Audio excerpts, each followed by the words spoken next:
സ്വർണ്ണവില ഗ്രാമിന് 40 രൂപ കൂടി 8,250 രൂപയും പവന് 320 രൂപ കൂടി 66,000 രൂപയുമായി. പുതിയ അന്താരാഷ്ട്ര സംഭവ വികാസങ്ങളുമായി ബന്ധപ്പെട്ടാണ് വിലവർധനയുണ്ടായതെന്ന് all Kerala gold and silver merchants association general secretary advocate S Abdul Nasar പറഞ്ഞു. സ്വർണ്ണവിലയിൽ വീണ്ടും വർധനവ് രേഖപ്പെടുത്തി.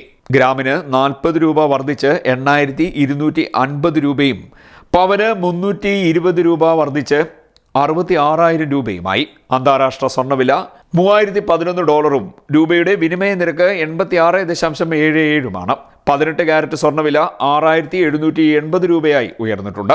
24 ക്യാരറ്റ് സ്വർണ്ണക്കട്ടിക്ക് ബാങ്ക് നിരക്ക് 90 ലക്ഷം രൂപ കടന്നു. വെള്ളിയുടെ വിലയും വർദ്ധിച്ചിട്ടുണ്ട്. അതേസമയം വെടിനിർത്തൽ കരാർ ലംഘിച്ച് ഇസ്രയേൽ ഗാസ ആക്രമിച്ചതാണ് സ്വർണ്ണവില ഉയരാൻ ഇടയാക്കിയതെന്ന് all Kerala gold and silver merchant association സംസ്ഥാന general secretary advocate S Abdul Nasar പറഞ്ഞു. പുതിയ സംഭവവികാസങ്ങളുമായി ബന്ധപ്പെട്ട് സ്വർണ്ണവില കുറയാനുള്ള കാരണങ്ങൾ കാണുന്നില്ല എന്നും ഉയരാനുള്ള സാധ്യതകൾ ഏറെയാണെന്നുമാണ് അബ്ദുൽ നാസർ പറയുന്നത്.